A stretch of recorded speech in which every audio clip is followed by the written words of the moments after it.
Let's hit it.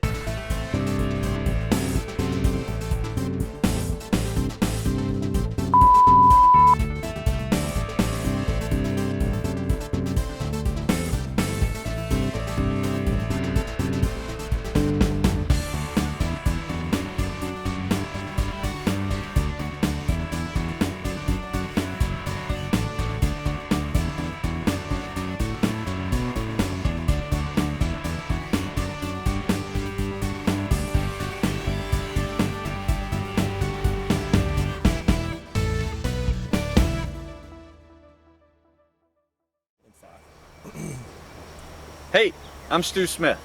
Today I'm going to read you an email that I get all the time. And this one inspired me to write an article called The 10 Commandments of Preparation to Serve Your Country. Hey Stu, I'm in the process of applying to the military and was wondering how much should I work out before attending boot camp? I mean, don't they get you in shape?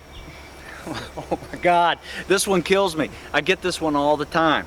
And you know, if you're going to go into boot camp or a police training academy thinking they're going to get you in shape, you're going to be hurting. Typically, you're probably going to wind up being injured and rolled out because your body isn't used to the running, isn't used to all the exercises. Obstacle courses are going to beat you down. You know, every little event is going to beat you down. And then the physical fitness part of the training is going to be a stress increaser, not a stress decreaser. You go there in shape, every time you do push-ups, it's like, this is great, they can't hurt me.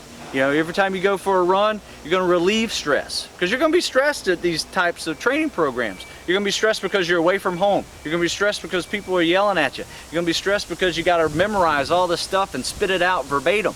You know, that is stressful environment. And they try to make you stress to see how you perform. Now, you can eliminate one of those little stresses by just working out. All right, so here, the 10 Commandments. First one is the number one is be motivated. And you've heard me say this many times. It's not my job to motivate you to serve your country. If you think for 1 minute that your fitness level doesn't directly affect your ability to serve your country, you're wrong, right? Because it could very well save your life, the life of your partner, life of, you know, a victim you're trying to save. All right, so enough about motivation. Your job to motivate yourself, not mine. All right, now, maybe some of my stuff will inspire you. That's a different story. But motivation is you. You're the one that's got to get up in the morning and go work out. Okay, upper body strength. A lot of people lack this when they go into training. That's push-ups, that's pull-ups. It's doing rope climbs and you know, obstacle courses. If you don't have those type of things available to you, you can always drape a towel over a pull-up bar and just hang there and work on your grip muscles to climb ropes. Plus, you know, you can see on our website, StuSmith.com, that we have plenty of articles for you and also books that specifically get you through those fitness tests. No minimum standards. This is the biggest one, right? Let's say you are working out, right? Good for you, right? But if your goal is to reach that minimum physical fitness standard to get into a police academy or boot camp training, the Army, whatever, your minimum standard is not quite good enough. For instance, the guys that reach the minimum standard to go into SEAL training have a 6% chance of graduating SEAL training. That's one reason why we have so many failures, is because, you know, it's a 75% attrition rate. 25% to 30% usually graduate SEAL training because they're not actually prepared enough. All right, so here's the big one, be able to run. Running injuries occur probably as a majority of all injuries at these types of trainings because, you know, you're in a big group and pretty much they're not going to put you in a van and drive you to where you need to be. You're going to put on a backpack and you're going to move out in ruck, or you're going to jog to wherever you have to go. Whether that's a classroom or it's an obstacle course or it's a shooting range, you're going to have to run to get there. And of course, you're going to have PTs and runs in the morning to start your day. So by the end of the day, you're probably going to be running about 5 or 6 miles depending on which course you're going to. So be able to run. Eliminate those injuries. All right, no specialty tests. Now what this means is if you're going in the Navy, you should probably learn how to swim, or the Coast Guard.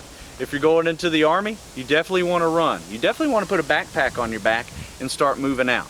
Those are types of little specialty tests that aren't necessarily graded as part of your fitness test, like your push-ups, sit-ups, and mile-and-a-half run, but they're going to be part of your training when you get there. You know, an obstacle course. That's something that you can train for. In fact, we've written a couple articles on how do you simulate an obstacle course type workout. There's several ways to do that.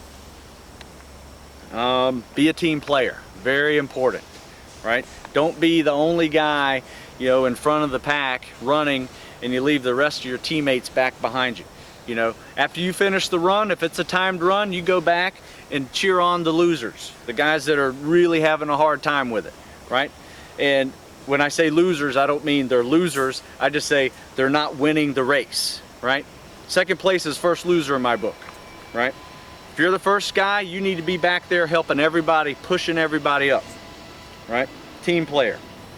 Learn the ranks. Now there's many things that you can learn prior to getting to training. You can learn the enlisted ranks, the officer ranks, you can learn about the heroes of that service. Just all the little things that they're going to quiz you on, you need to learn. Because here's what happens when you don't know those things. You're probably going to do push-ups. Or you're probably going to run. Alright, the next one, number 8, is eat right for energy, not drink. You know these little energy drinks that you see in the 7-Elevens and all those stores? Well, guess what? Those things are horrible for you. They're loaded with caffeine. They're going to jack up your heart rate. And they're not designed for you to be a better athlete. They're designed for you to get fired up and have some energy, right? All it is just caffeine related energy. What you really need, if you want energy to work out, you need good fruits, good vegetables, good meats, and then follow it off at the end with a good protein source, you know, to rebuild those muscles. So fruits and vegetables are even better than juices. All right.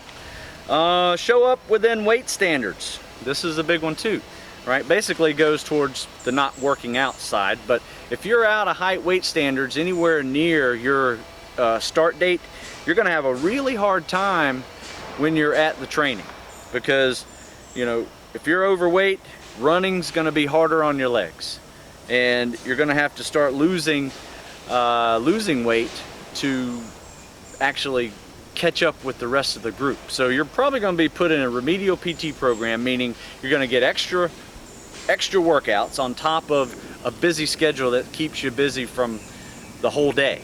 So anything extra you don't want to do, right? But you need to do the extra stuff now as opposed to then, because your days are too limited in time to really be adding extra stuff to your day. All right, and the last one, did I mention running? I know I did, but you got to double up on your running. Running is the killer at most of these training programs. People get injured every day running, right? So you got to do it right. You got to know what type of shoes to wear. You have to know, make sure your stride's right. There are all these little tips that I have on the website you should be reading. I have a whole section of running articles. They're great ones. If you're not familiar with the site, it's stewsmith.com. There's some other great running sites out there. The Pose Running Technique, P-O-S-E, is a really good program to learn how to run. And that's basically it. You know, that's my 10 commandments of serving. And basically it's all about preparation. You prepare now, your service is a lot easier, especially your indoctrination part of the service. So, got questions? Email me, stu@stewsmith.com. Stu Smith out.